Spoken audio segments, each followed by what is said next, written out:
Hello, hello. Hello, howdy. 23rd of January.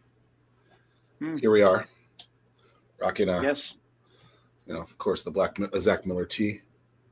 You got the black hoodie or something like that. Yeah, just a quarter zip black sweater. I have the black tee on underneath, but you know how it goes. You caught up doing stuff, and full intention to take off the sweater to rep the black tee. So my streak now is back down to 0 for the black tee. All right, rocking and rolling. Congratulations. You look tan. Just came back from Mexico, man. Why do you think that's in Mexico and not in America? Well, it breaks up winter. I mean, Got it. Do you think it's purely because of just location? yeah, I mean the place that does this that's like the thing. Like they like every weekend is like back to back to back. Oh, they do some. So like the previous week was Dead and Company. They had their thing, and then we went to Oh, Luke wow. Bryan, and then like typically the week after that is Dave Matthews does his thing at that place. So they got it all set up with the stage and sound and all that kind of stuff, man. And they just crank those things out week after week. So good That's on cool. them for yeah. It's kind of like Dover, Delaware.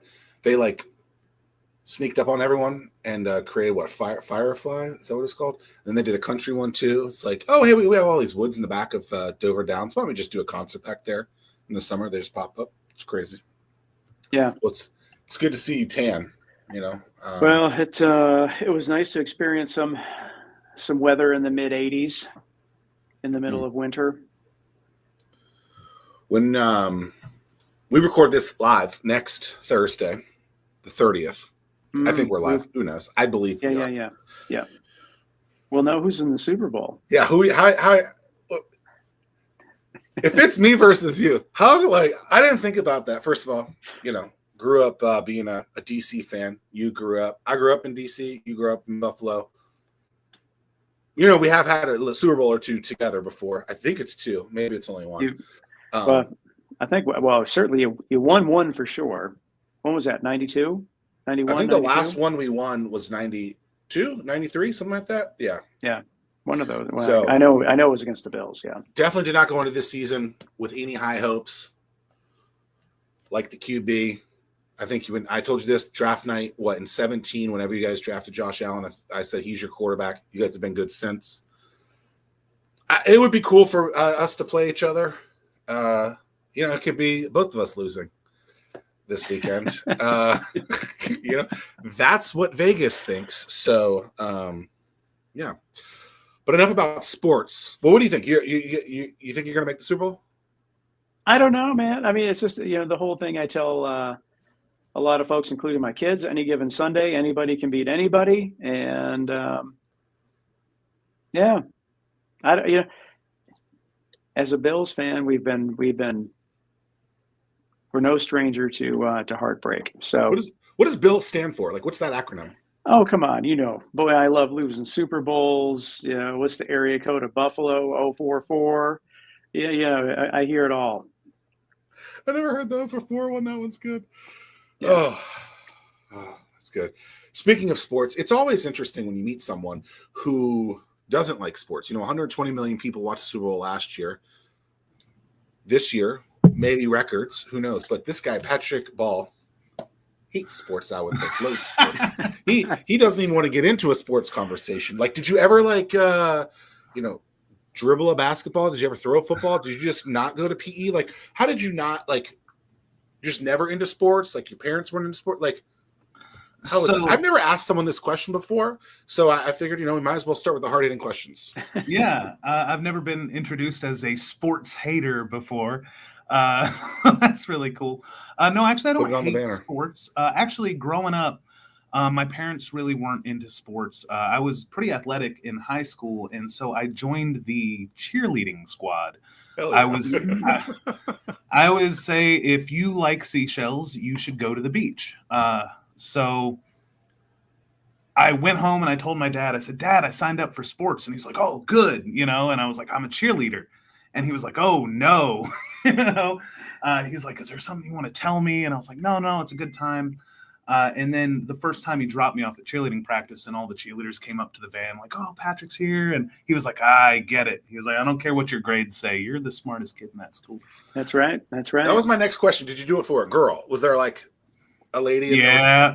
Yeah, I sure did. Well, I did it for, it was just, that's where the girls were. So I was like, I want to be where the girls are. So that's where I was. And, I learned about sports through doing that because we're on the side of the football field cheering them on. And so, I learned what downs mean and all that. And it was fun to watch and go, but I just never really got into it. And as an adult, there's just, there's too many hobbies, too much stuff. Yeah. Yeah. Do you know how long the football court is?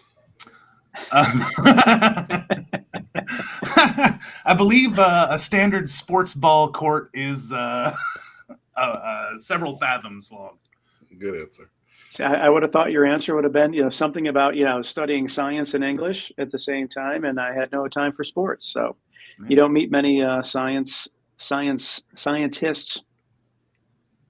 that major in English or study English. Yeah, that's people seem to be surprised by my background because I run several high-tech labs and do project management at a science facility. And they're always like, oh, what's your field of study? You must be an engineer or something. And I'm like, oh, no, literature. Like, I studied English. But that's the way it goes. Careers are always kind of sideways. Because when I was younger, I had this whole plan, about where I was going to intern. And I was going to be a writer, man. I was going to, write the next great American novel. But I got a job as a technical writer, and my career just took a very technical turn. And, here we are 20 years later. And it's surprising, but it's not that surprising when you think about it, because most employers want you, especially if you're in a higher level position, they want you to tell a story. Like that's the majority of most of the jobs I've had, whether I've been a database analyst or a knowledge manager or especially when I was a proposal manager. But yeah, part of it is storytelling, telling the story of the organization, either to stakeholders or to customers. So it's not that surprising when you think about it because of the communication skills that are needed, especially to translate crazy complex science and medical stuff to like layman's terms. It is a handy background to have. Yeah, my mom is a technical writer, editor, and so I totally grasp what you're saying. And I think one of the biggest challenges that people in kind of technology have is when you have like your super high level engineers that speak in engineer lingo, and then you have someone else that's like, hey, I'm the user. I have no idea what the hell you're saying. Yeah. And so I think you have to it's really difficult, I think, oftentimes for like a CTO of a business or like the chief engineer to be the head of the company, especially if it's like a consumer-based product or where it's non-engineers using the product because they have no idea, like I said, how to grasp what this thing is. And so it's always interesting to see how that bridge comes together. And I think it's something that's probably not talked about enough, but it's important because if your person has no idea what you're saying, like, right. What does this mean? What good is it? I wonder if your mom's like me when she opens up a technical manual and she's like, this is just garbage. But she tells me sometimes she's like, this document is 500 pages. And she's got to go through and find certain, just this one little thing. Yeah. It's crazy. It's crazy. Yeah. There was a lesson when I was in college, my technical writing professor, I don't remember the guy's name, which is fine because he's probably dead. But he had us review this document for technical writing and kind of grade it, like how good it was. And it was flawless. The document was flawless. But when you come to the end of the document, you begin to realize that it is actually a Nazi instructional manual for the gas chambers. So you're looking through it and you're going, wow, this is excellent. This is incredible. And then you realize what you're reading and you're like, this is unacceptable. Like, this is wild. And I've never forgotten that lesson because, technical writing and communication is, it's important to communicate clearly, but it's also important to have morals and to recognize humanity and always write for humanity, basically. I don't know why I brought that up, but it was just such a strong lesson that it struck me during my technical writing that, a document can be technically perfect, but still the most horrible document you've ever read in your entire life. So in that case, would you it like the headline should have said what it is first, basically, or the cover of the book should have been there. It's like, how would you have fixed that? I don't know. I mean, you would have fixed it by not murdering, like. No, I understand that, but you were saying how it was in a. Right. I'm saying, like, would you just not have? What would you have done differently in this situation? Just not have that guy giving that book, I guess, obviously. But. No, I mean, I think it would have lost the impact of the lesson. It's hard to kind of portray in words the impact of that lesson. Oh, I see. Where it's, yes, it's important to look for technical correctness, but like that's not where your responsibility as a communicator stops. Right. Huh. Not to bring it showdown. Where'd you go to school? Elizabeth City State University in Elizabeth City, North Carolina. It is that's a HBCU. Go Vikings. So pretty cool. In terms of tell us the storytelling. ESU. Let's go. Yep, Elizabeth City State University is a historically Black college. So I was the only. They called it colloquially. They called it the White Boy Scholarship, but it was a minority scholarship. Because that's the only. I didn't make a really good grades in high school, and my family didn't have any money to send me to college. But I knew I wanted to go to college. And so I saw this thing where Elizabeth City State University was offering a scholarship for basically for white people to go there. So I went, and it was an unbelievable eye-opening experience. A fantastic school. I got nothing bad to say about Elizabeth City State University. I got an incredible education there. Really. That's like what, an hour south? Yeah, it's not too bad. It's like an hour and a half to Elizabeth City. Is that on the water? I feel like I've been there before.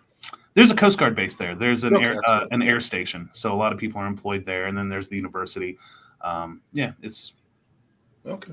It's nice. There's a prison there too. Well, most cities have a prison. Oh, and there's a College of the Albemarle is also down there. So the Albemarle Sound. Wow. That's where it is. On the Albemarle Sound, and the Elizabeth River, obviously. Maybe. Well, speaking of stories, let's tell the story about the Hampton Roads Biomedical Research Consortium. Yeah. Say that again 3 times, Tim. I know it's hard for me to say, and like even the HRBRC, I had to practice that a few times, even before today's show, because it gets a little twisted. But yeah, tell us the story about the HRBRC. Absolutely. So it is a big, long, complicated name, the Hampton Roads Biomedical Research Consortium, HRBRC, and it's a mouthful, but we do a lot of stuff. So we were stood up in 2020. During COVID, it became clear that there are health disparities and health inequalities in Hampton Roads. The governor at the time decided that he should set up something to maybe research and do something about that to increase the accessibility of healthcare. And so we were born. We had our grand opening January of 2023. So I guess that's 2 years ago, almost to the day that we had our grand opening. And we are Old Dominion University, Eastern Virginia Medical School, which is now the Macon and Joan Brock Health Sciences, and the Norfolk State University and Centera. So those are all the 4 major groups that make up our consortium. And indeed, leaders from all of those organizations sit on our board of directors. We are a state mandated our state-sponsored partnership, and just trying to, what else is interesting. So we need to address that. Our mission is to address healthcare disparities, jumpstart scientific research, and kind of advance biohealth development and innovation within the region. So that's a lot, and we do a lot. When you think about public health, there's a lot to public health. When I first started working here, I came on board as the core facilities manager. Basically, my job was to make sure that all of the equipment in the labs would be operationally available for our partners. And then the position kind of grew. And now I am the associate director of operations here. And my eyes have been open to exactly how much we're involved in the community. We have a lot of projects that I could talk about. A lot of partnerships. One of the main things that we're really trying to do is we have all these powerful organizations in our community. Old Dominion University, all the people that I just mentioned, along with others, Jefferson Labs, And one of our main focuses is to bring those entities together to solve specific problems. And that's what we do. So I just went on for a while. Yeah, no. How does that happen? Like, how do you bring in these different organizations? Like, one, I guess, to start a conversation and then decide, I guess, a problem to solve, perhaps. Yeah. How does that all work? Well, I mean, the problems are there. One good example is the Hampton Roads Community Empowerment Alliance, which is the HRCEA, which we stood up in partnership with Norfolk State University and Old Dominion University. It's an organization that brings together faith leaders and community leaders, and it is one of our first kind of partnerships that we got off the ground. So we incubated and kind of started the HRCEA, and now we help manage. Sorry about that. We help manage that. But are you guys just obsessed with acronyms? I mean, the long, really obnoxious one, because I mean, like, is it just because the area? Like, I mean, how do you expect anyone to like remember those 1,700 characters that you just talked about? I mean, that's a really good point. And honestly, we have a board meeting tomorrow. I'm going to bring that up. I'm going to say, guys, can you just back off the acronyms, please? Because it's too much. Yes, this lunatic that interviewed me the other day named Zach Miller said, these acronym-based organizations, it's really just asinine at this point. Like, to have to remember all of them. Oh my gosh. So in my early career, I was a contractor for the Coast Guard. So I'm coming fresh out of college as a technical writer at a Coast Guard base. And I remember my first meeting, I was like, what language is this? What are they even talking about? And I remember writing a list of acronyms during every meeting. I'm filling pages with acronyms so I can go back and look them up. Be like, what is that? What does that mean? So compared to the kind of the military industrial complex here, it's not that bad. I mean, you got to cram all those things. Otherwise, how will people know who we are? We can't just call ourselves. Can we have a limit then? Like, have only 3 characters? Like 3 letters? Like, I mean, like, I'm on board with this. I just heard 19 letters. The H, R, A, B, C, D, E, like LMNOP. Yeah. Kids, speaking of this, I heard this. Kids think LMNOP is 1 letter because of the song. Kids are so dumb. This is already got, like, usually it's me that takes it off the guardrails, but here we are. All right, let's go, Patrick. I've never met you. How did you guys meet? You and Tim have met?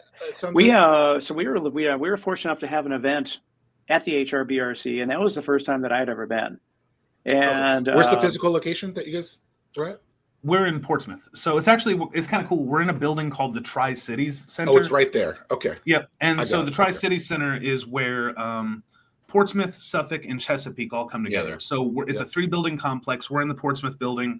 Across the street that way is Suffolk, and across the street that way is Chesapeake. And you can actually stand in the little roundabout and kind of like jump back and forth. Oh, no kidding. Yeah. Oh, and if you go to the roof, you can see Norfolk, right?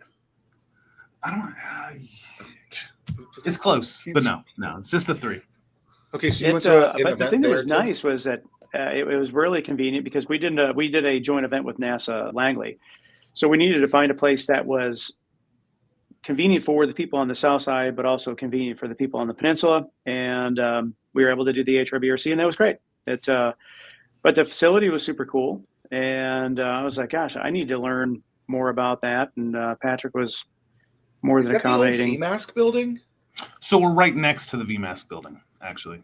Okay. So there's an older VMASC building. It's the second building now. Yes. Interesting. Well, it's a 3-building complex. So VMASC, when they first started, like 25 years ago, I guess it was just about 25 years ago, they were actually out on the old TCC campus. They had a building out there. And then shortly after that, I think in the early 2000s, they moved to this building out here in Suffolk. Is that building new construction, or has that been there a while? It was built in 1996, I want to say. Okay, so then there must have been some major rehab stuff to go in, or renovation for you all to move in. Absolutely, yeah. I think we spent quite a bit of money renovating our whole half of the building. So we put in all our high-tech labs, and we had to do a bunch of electrical work and plumbing to get everything kind of set up the way we want. But the building itself is a gorgeous building, but yeah, we had to completely renovate our whole half of the building. Can you touch on some of the cool stuff that's it's actually located in the building from a lab perspective and high tech perspective? Sure, absolutely. I guess I'll just kind of we have several labs. One of our labs is called the Digital Living 5G Lab, and that's where they're studying 5G low latency medical communication. So we have a big Faraday cage in there, which is really cool. It's an isolation chamber, so they can blast their 5G antennas and study and research without, irradiating all of us. But the research that's coming out of that lab is actually really, really cool. I don't know if you've heard of Da Vinci machine, but basically it's like a laparoscopy machine that a surgeon can use at a distance.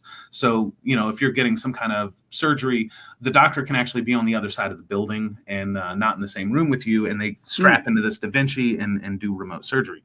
The idea behind the research that they're doing in that lab, which is run by Dr. Sachin Shetty, is that the surgeon could be on the other side of the world from you and have latency low enough that it's basically real time to them to perform surgery. That way you can just bring these machines to wherever in the world people need these procedures, and you don't have to bring the experts with you, which is really groundbreaking. And Wow. It's just cool research that's going on in there. The lab that's right next to that is the lab I was initially hired to be in charge of, and that is the prototyping and integration lab. And we have several 3D printers in there. Everybody's kind of familiar with 3D printing at this point, because you can make little, plastic doodads and things like that. We have some serious technology in there. We do have regular fused deposition modeling machines, which is what you'd be used to if you've seen a 3D printer. It's one of those that's just hot plastic through a hot nozzle that kind of goes up in layers. But we also have a machine called the Stratasys J850 Digital Anatomy, and it works a lot like an inkjet printer. It takes 8 different cartridges of liquid resin, cyan, magenta, yellow, black, white, clear, gives you full color. But then you can also add different materials in there for different viscosities and different material properties. For an example, we printed this arm on that machine. This is one of our researchers' arm, Dr. Giles. She let me so that's flexible. Yeah. And not only is it flexible, what's really cool about it is there's an anatomically correct human skeleton in this model. That it was all printed in one piece. So it was printed full color. We gave her a tattoo of the Hampton Roads. Yeah, I don't know if she appreciated that, but we branded it. But no, it bends like you would expect it to bend because there's actually bones in here. And they're made out of a bone matrix material, which has roughly the same density as bone, the same shear strength as bone. So it breaks like a bone would break. It bends like a bone would bend. And it also has connecting tissue between those bones to act as tendons and a gel to mimic muscle and fat. So it's actually quite heavy. And this all printed in one piece on that machine. Wow. And so for those that are just listening, that looks like a mannequin's arm with a hand, but totally flexible, as if you just cut off someone's arm and hand. And it's got fingernails too, which printed in, I think we used just a Vero Clear resin, that's super trippy because that's so realistic on camera that it almost it's actually really creepy in person too. I use it for high fives whenever I've done something good. I'll just leave it on my desk and give it a high five. But it is creepy whenever people come to see it, they hold it. They're like, because it's heavy. It feels like if it was warm, it would feel like an actual real hand. And that's just a good example of what the technology is capable of producing. We use it almost exclusively to make medical training models for our different partners. And we've made several really cool medical training models. One is a baby's spine. I don't have one here on my desk. Isn't that weird? I don't have a baby's spine on my desk. I normally do. Rats. But what's cool about it is all the vertebrae are hard. They're made out of that bone matrix material. But then in between the interstitials is a flexible material. So you can actually bend that spine, which is super important. Because if you're going to give an LP, which is a lumbar puncture to an infant, you have to actually bend the infant. You have to curl them into a C shape to open up those vertebrae and allow a needle to pass through. And there are no flexible spines on the market for such training. So we developed one. We used the J850 and some engineering and a lot of research to create a baby spine, which was the first step. And the next step will be to implant that into a very realistic baby so that we actually will train the learners to bend the child to access those what they need to access. So yeah, we use it almost exclusively for that, for making different medical training models. Do you have a name for the hand arm thing?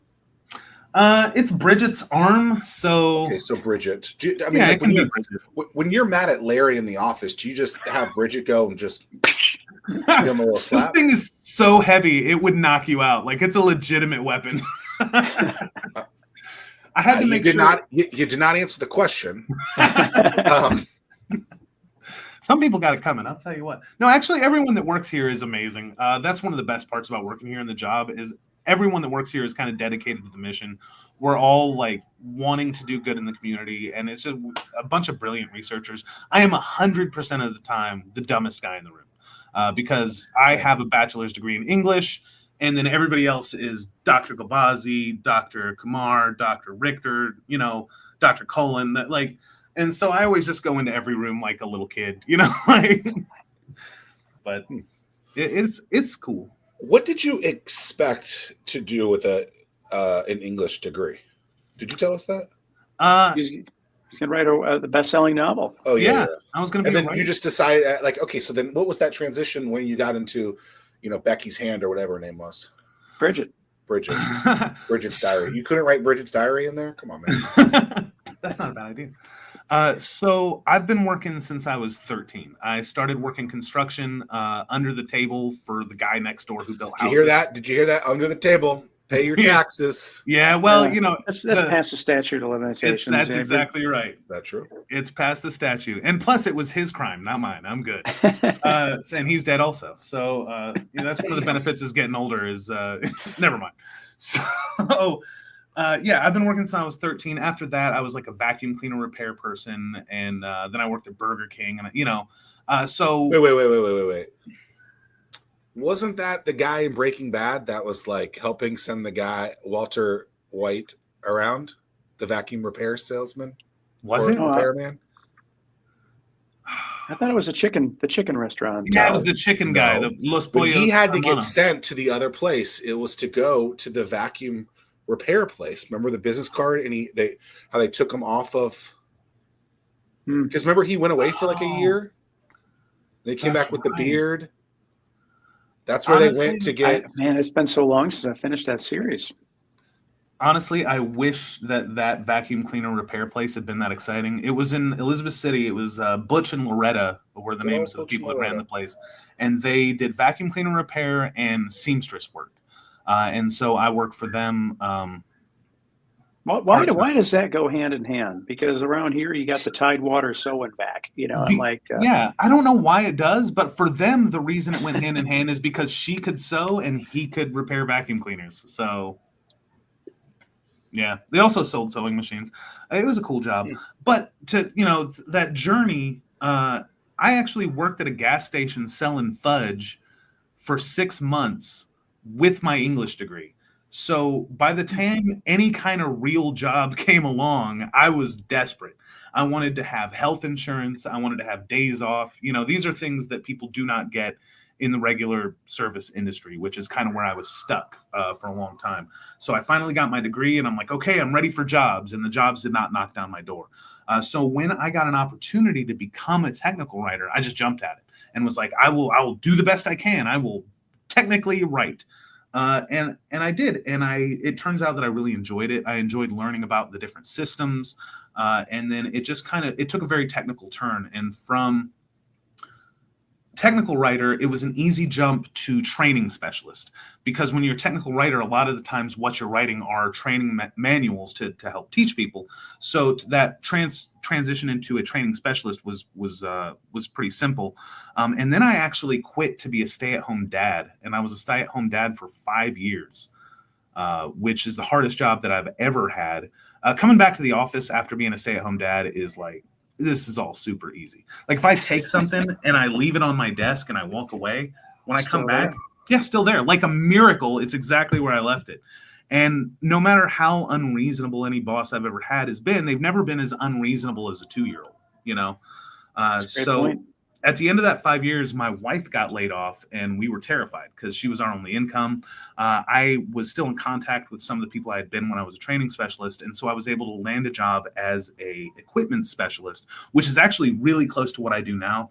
Basically, it was equipment maintenance and maintenance analysis. I went from equipment specialist to maintenance analyst, but basically it's about analyzing systems and then seeing what kind of maintenance they might need in order to stay operationally available. That way, when someone comes to use the system, it's up, right? And from there, I became a database analyst, and then that was a move over to a knowledge manager. And so all these jobs are kind of tangentially related, but not super related to, the initial English degree. The job that I had prior to this, I was a senior project scientist at VMask. I worked for the Capabilities Laboratory. And the reason I was brought on is because I had been a proposal manager, and they needed someone who could write for grants and proposals. And so that's how I came on board at VMask as a senior project scientist. And they have a lot of labs there and a lot of really cool stuff. And so I made friends with the people who ran the labs. And I kind of became the de facto person to tell people about 3D printing because I had one at home and I was doing it as a hobby. So I started just training up other people on how to use all the machines that were there and like the concepts. And so when this job came open where they needed someone who could be a project manager and run an additive manufacturing lab and kind of be an equipment specialist, I was sort of a unicorn for the position. And I slid right in, and I love it here. We have an espresso machine. We got one for Christmas. So I mean, I dig it. It. How can how can the public get involved, or how can the rest of Hampton Roads support the mission of HRBRC?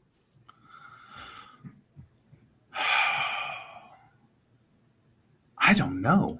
That's a really good question, but I like if I was the person on the street, buy a bunch of espresso pods, I guess, is the first thing. yeah, bring us more coffee. The more coffee we get, the more science we can do. Yeah. Honestly, I guess the best thing that people can do is be informed about what's going on in the community and be kind of scientifically literate for themselves as much as they can be. And I mean, like, that helps them and it helps us with our mission. We want to increase accessibility to healthcare. We want to lower the cost of healthcare training. We want to lower the cost of healthcare overall, because that's how you increase accessibility. So I guess the best thing that a person can do is join the mission with us. Like, be involved in your community. If you know that there is a food desert where people aren't getting the fruits and vegetables they need, jump in, see what other community organizations are there that are doing something, and try and do something to help. Because I mean, that's what we're doing. And so if you're out there trying to do something to help, we'll cross paths, because we got our fingers everywhere. We're all about bringing different partners and partnerships together. One of the things that we're doing is we have set up a computer lab. Actually, I have the notes on it here so I don't misspeak. This is a new thing. We have something called the JIACES. It's the Joint Institute on Advanced. I'm sorry for the acronym already. Yeah, Well, at least this one spells something out. So it's ACES, right? Institute on Advanced Computing for Environmental Studies. It is a Department of Energy Joint Institute. It's between Old Dominion University and the Thomas Jefferson National Accelerator Facility, which most people just call Jefferson Lab or JLab. And you wouldn't think that a computing environment would be important to public health, but it absolutely is. It's to promote transdisciplinary collaborative research across advanced computing and health sciences, because the documentation burden, the computing burden is real, and that's just one of the things that we're doing here to address some of these problems.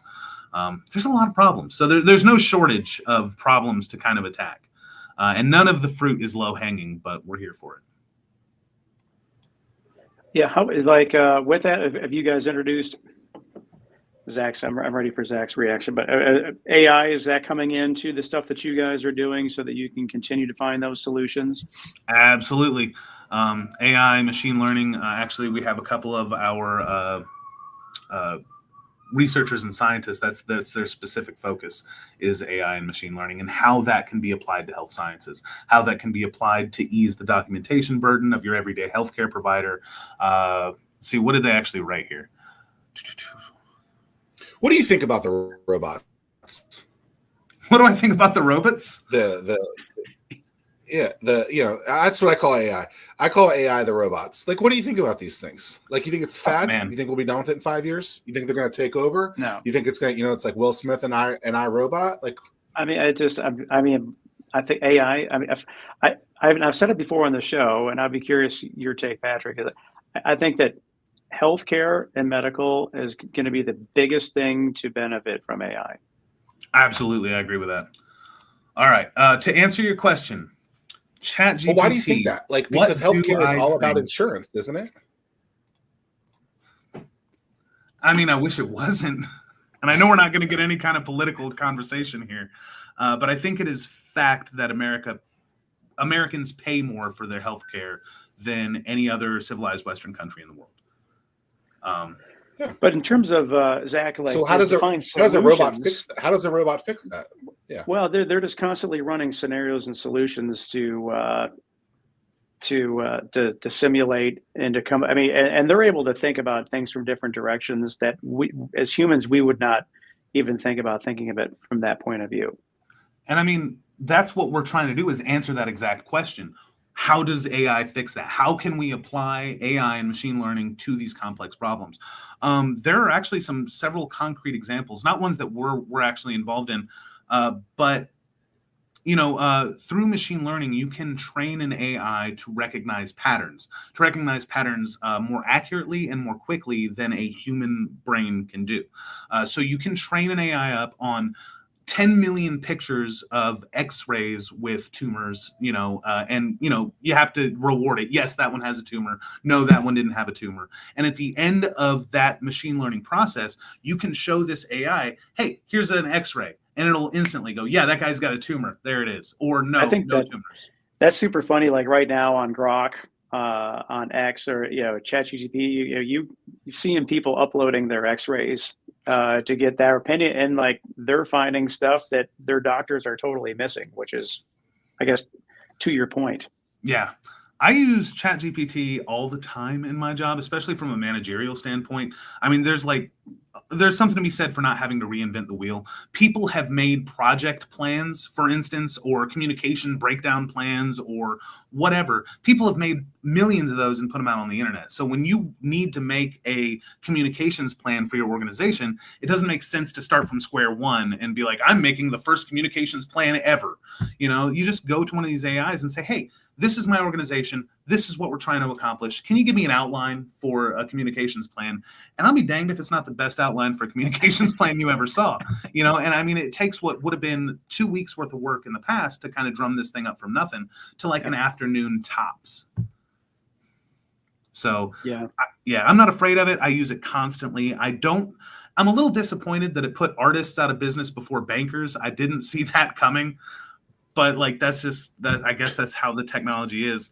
But I think it's a good thing. For me in my career, it's an accelerator. I can produce way more with it, and I know that it's never going to replace human creativity and human ingenuity. Like, we still need people. Like, I won't say never, but I don't think we're at the place yet where we can say, oh yeah, we don't need artists and we don't need writers. We have AI. Well, the AI can only train on itself for so long before it's just as dumb as we are. How does that make healthcare cheaper? Because at the end of the day, someone's got to buy it. I'm not I'm not trying to play devil's advocate, but like, everything you just said makes sense. But at the end of the day, an inhaler that costs 14 cents is being sold for $600. Well, I think, yeah. Like how does that change? At the end of the day, the insurance companies are going to still go after it in this kind of way. I was thinking it more of along the lines of finding cures for things, not necessarily. I mean, how many arguments are there that there's cures for everything out there? Not even being a conspiracy theorist, like snake oil.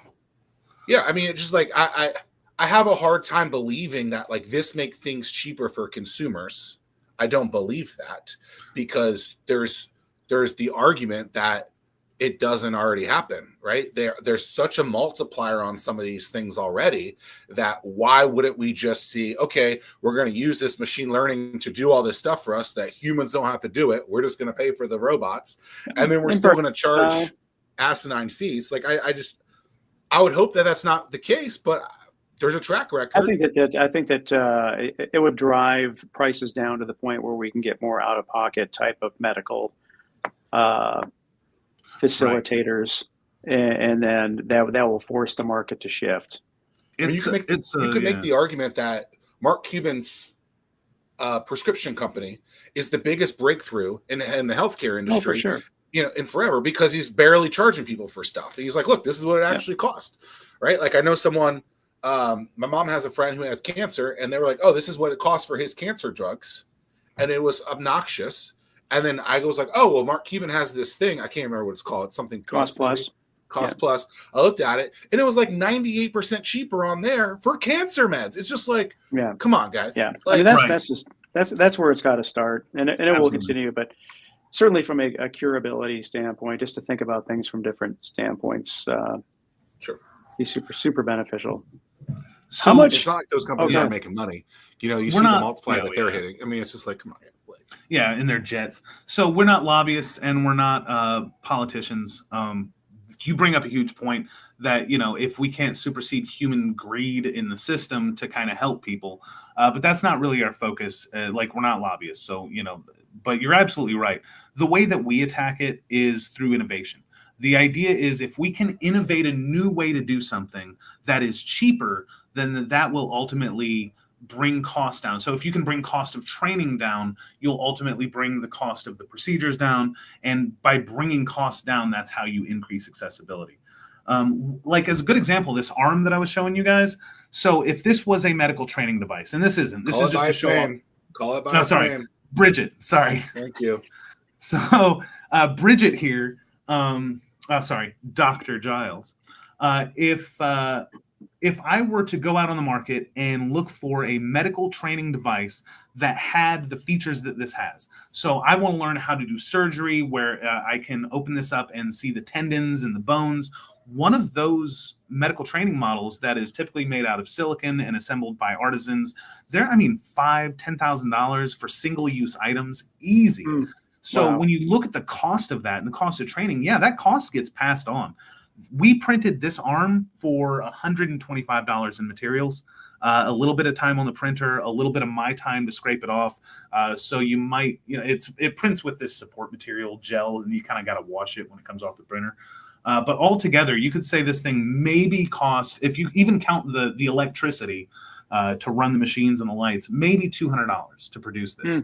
And it's superior to medical training models that are not printed in one piece. And we can print it not only like with all this cool detail, but we can actually print it with specific biology. So let's say you get a CT scan or MRI of your arm, and it's got a specific break or a specific tumor or some specific problem. We can print, it doesn't look like it has any problems. It's a fine arm. But we can print your arm and then hand that off to a surgeon, and he can practice the surgery on your specific biology. That's cool. For $125 in less than 24 hours. We can produce it in less than 24 hours. So that's just one way where we're applying the technology to bring down the cost. And then if you bring down costs, by default, you increase accessibility. How much of this is a result of ODU getting the R1 designation, or is that just unrelated? I mean, it's awesome. It's awesome that they did get the R1 designation, but it actually happened after we were established. And strictly speaking, we're not ODU. We are the consortium. So we are equally ODU and the Macon and Joan Brock Health Sciences Center, which was EVMS, and Norfolk State University and Centera. So we are equally all of those organizations. So I love how he didn't even want to call it the whole name because it's so long. He's like, you have to call it that too. The consortium. He's just like, it's just too much. It is. No, it's just super cool that there's that much stuff that's going on that you're within that facility. That is like the going back to the I'm blanking out now. The remote surgery. Oh yeah, the 5G lab. Picasso. Yeah. It's called the Da Vinci machine. Da Vinci, Picasso, Da Vinci. Is that stuff that's happening in the real world right now, or is that still in the? So you can actually get surgery through a Da Vinci machine right now. They have these things. It's really, really cool. If you've ever played VR, it's a lot like that. And I went to EVMS while it was still EVMS and got a tour, and they let me play around on one. Obviously not on a real patient, but you basically strap in with these goggles and you put your hands in these controllers, and you're controlling these tiny, tiny robots specifically to do laparoscopic surgery. So it's a real thing that is in practice right now. What we're studying is how to scale that globally. So like I said, so you can have a surgeon in Tokyo and she can do surgery on someone in Dubai, with that machine, with the low latency 5G medical communication technology that we're currently researching. And the crazy thing is that I would imagine once we start establishing the moon base and people on Mars, we'll be using the same type of technology because there's not going to be a ton of surgeons, on other planets once we start.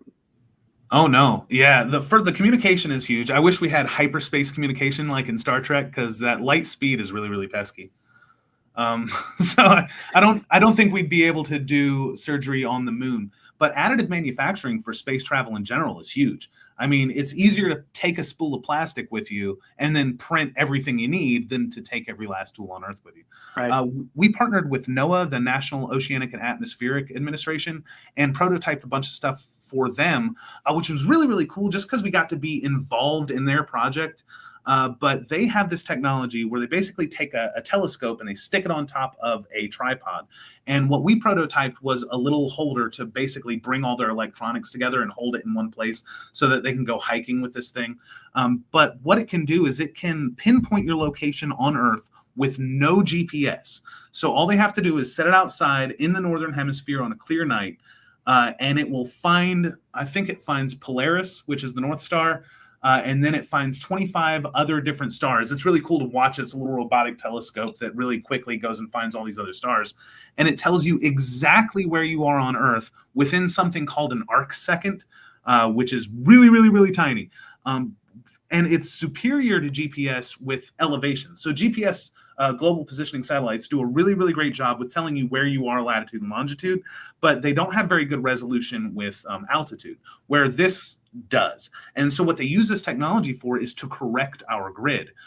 Basically, they can go to monuments and say, okay, this says we're here, but we're actually a half inch to the left.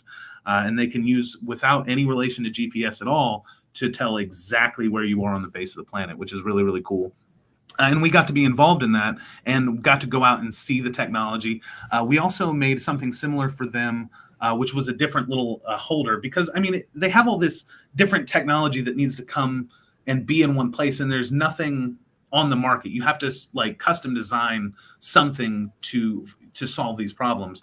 But they used another one we made to test relativity. There's 2 atomic clocks, cesium clocks, out in Boulder, Colorado, and they used what we made for them to test Einstein's theory of relativity, the most accurate test to date, by measuring the difference in those 2 clocks at their different elevations. And we got to be involved in that, which is really, really, really cool. And, it's related to health sciences because it's NOAA. Nothing is more important to public health than the atmosphere, right? So we get to be involved in all kinds of cool projects, and it's really neat. It's really an exciting place to work, and there's always something new and something neat. I have another 3D printed model here, which is kind of cool, that I want to talk about. It's another application of additive manufacturing. So this is a skull. This is the skull of a Homo habilis woman that was discovered in Kenya in the 1970s. The actual skull is in the Kenya National Museum, and you have to go check it out, and you're not allowed to touch it. But it's dated to about 2 million years old. I think it's like somewhere between 1.9 and 2.1 million years old. But what's really, really cool about this is our printer printed it in full color with unbelievable detail to the point that when I gave this to our anthropology department, they were able to accurately guess this woman's age based on the eruption and wear of her 3rd molar on our 3D printed model. So it's, gone are the days where you could say, oh, you can only 3D print like little plastic keychains.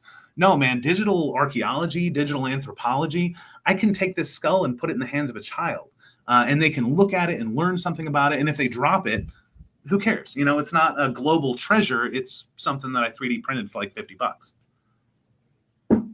Wow. So what would be some other use cases for printing out something like that, other than the fact that it's so super cool? So one thing kind of that I touched on previously is surgery prep. So with this technology, let's say a kid is born with a malformed part. And this is part of our plan, like moving forward. We're kind of in our early stages. So we're doing a lot of medical training devices. But eventually, the plan is to use this technology in surgery prep. So let's say a kid is born and he's got like a malformed trachea or something, right? Well, a CT scan or an MRI or something that gives us a 3D model of that kid's trachea, we can print that trachea in materials that will make it depress like a trachea, cut like a trachea. It's so accurate, we can print vasculature and make it bleed like a trachea. And then we can take that specific trachea with that kid's specific biology and stick it in the hands of a surgeon and let him practice, him or her, practice the surgery on that model before they ever lay a knife on the kid. So, I mean, that's one application is surgery prep that is mind-blowing. Gotcha. So the Kenyan skull, though, that was more proof of concept than anything else. Right, yeah. Gotcha. So the Smithsonian went to Kenya and they got this skull out, they checked it out, and they did a 3D scan.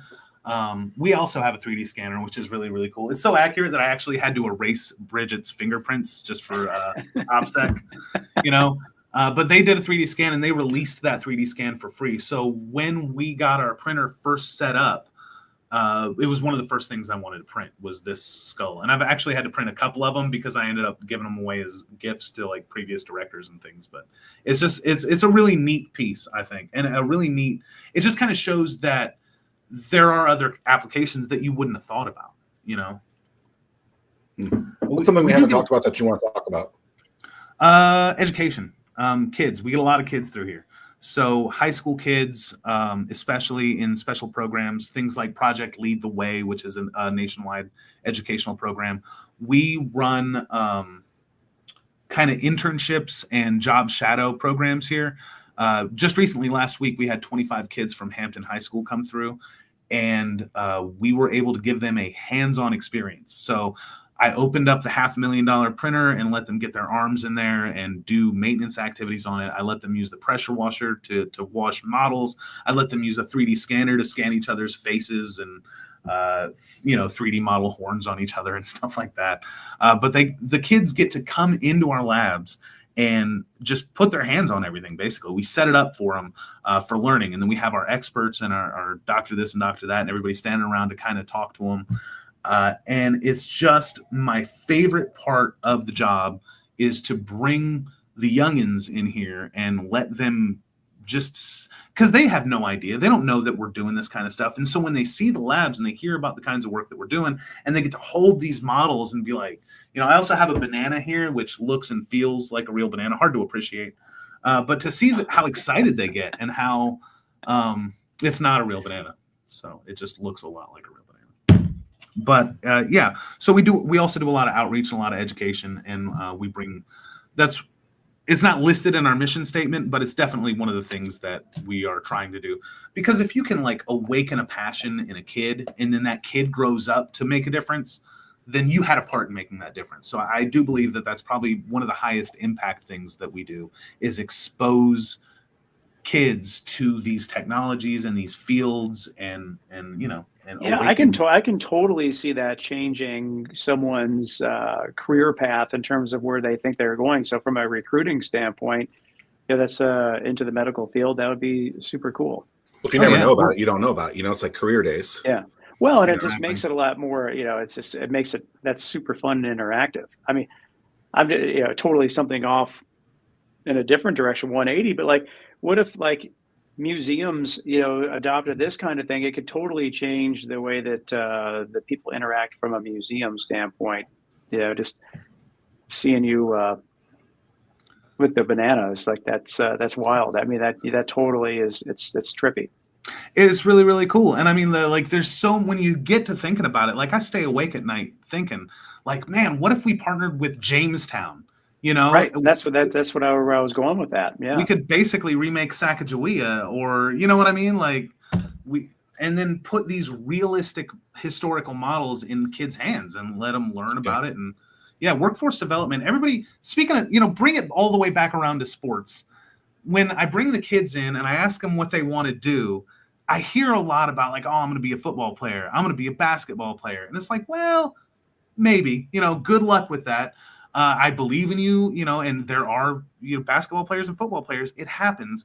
But there's way more opportunities at the shipyard. And I never hear anyone be like, I want to go into a welding apprenticeship program. And it's like, the opportunities are there. So I think it's really, really important to expose kids to those opportunities and the things that are going on. I mean, I think that's the problem, right? Is like, you don't know what you don't know. And you just hope that at some point it happens. And so you have to find a creative way to open the door for individuals to be like, oh, okay, this is something that I could get behind, right? And like, just the awareness of this area overall, I think, is challenged by that statement, because they're like, well, a job is a job and someone should just want to have it, or we're here, and so people should just want to come here and work here, whatever. I'm like, that's not how these things work. You get introduced to something, right? Because that door got opened. Don't just be there. Don't just be, Kevin Costner in a field in Iowa or wherever, you have to open the door to let people see that. And I think you've really hit something there where it's like, look, these kids, they touch it, they come in, they see it. We can transform that. We have a workforce issue. Well, did you ever think about the kids that you want to work in these things, to actually like figuring out ways to curriculum them into this stuff? No. Yeah. Oh, give them an opportunity. Yeah. Because kids like to tinker with stuff. Oh, absolutely.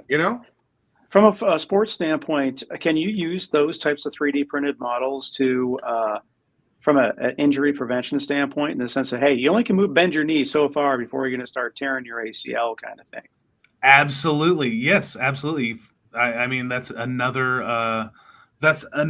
application of the technology. Like, you see what I mean? Now, once you know that technology exists, you go, oh man, I could use this for sports medicine. And absolutely you could. One of the things that we 3D printed was a uterus. And I always like to put it in someone's hand and go, you know what that is? And they go, no, what is it? It looks like Dobby the elf, And you're like, it's a uterus. And kids normally will go, ugh, and drop it. I always think that's funny. But what it's actually used for is EVMS, we printed like 30 of these things off to travel with their gynecological teaching program, and it flexes and it looks like it actually looks in the body. And what they use it for is to show different kinds of flexion, just like you're talking about with the knee. So what they can do is when you look at the anatomy under ultrasound, it can be really, really confusing what you're looking at, because the organs don't just stay in place statically like you see in a medical diagram. They fold on each other and they kind of move around in there. And so with this model that we made, they can actually fold it over and go, okay, this is what you see on ultrasound, and this is why, this flexion or that flexion. So it can absolutely be used for sports medicine and all kinds of anything where you need to visualize something or need someone to understand something.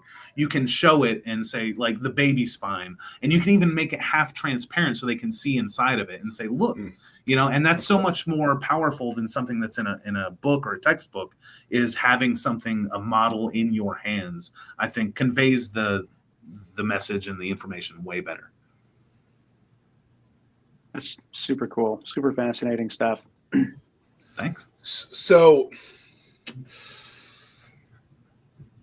if you were interested in, let's say you bring someone into town, right? And they're checking out Dorothy, Deborah, the skull, the hand that you hit Larry with all the time, whatever. And you bring them in, they're from Chicago. They're from Atlanta. They're from DC, wherever. And they're like, I'm hungry. What's the one place that you would want to take them to show them a good meal? Like, what's your go-to place for grub? Can I give two? Sure. They're both within walking distance of here. So I live in Virginia now, but I didn't always live in Virginia. My dad was in the Coast Guard, and I kind of grew up all over the country. Part of where I grew up was in Michigan, and they had Coney dogs. And Coney dogs is not something you can get down here. It's not a regular hot dog. It's a Coney dog, and it has Coney sauce on it.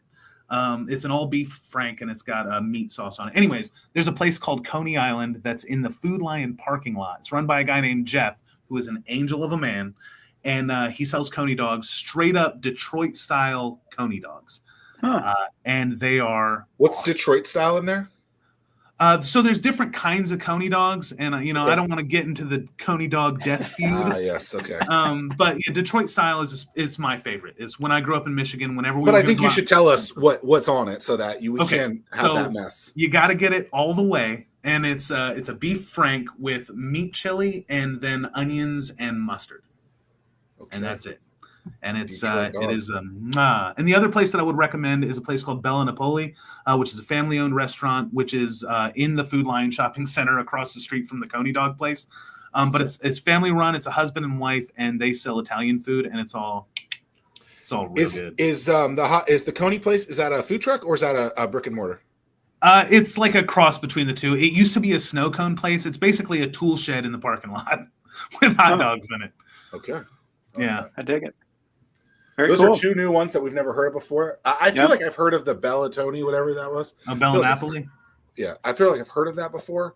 But I'm always good for a what do they call recommendation? What do they call what's the word for hot dogs that the kids glizzies? Glizzies. I'm always in for a glizzy. Who the hell started that? You know, I'm all about Z words, words that have Z's in it, but glizzy, that's a little odd. Yeah. Patrick, it's been a pleasure meeting you. Thanks for chatting with us. You've been a trip. It's been fun. You guys are awesome. Thanks so much for having me on. I'm just really grateful to be able to come here and kind of talk about what we do. Because like you say, not a lot of people know we're out here doing this. But it's good work, and I think we're doing good work in the community. So I really appreciate you letting me come on to talk about it. Yeah, it was a lot of fun. And Brittany? Oh, Bridget. Bridget. Bye, Bridget. Bye. Bye, Bridget.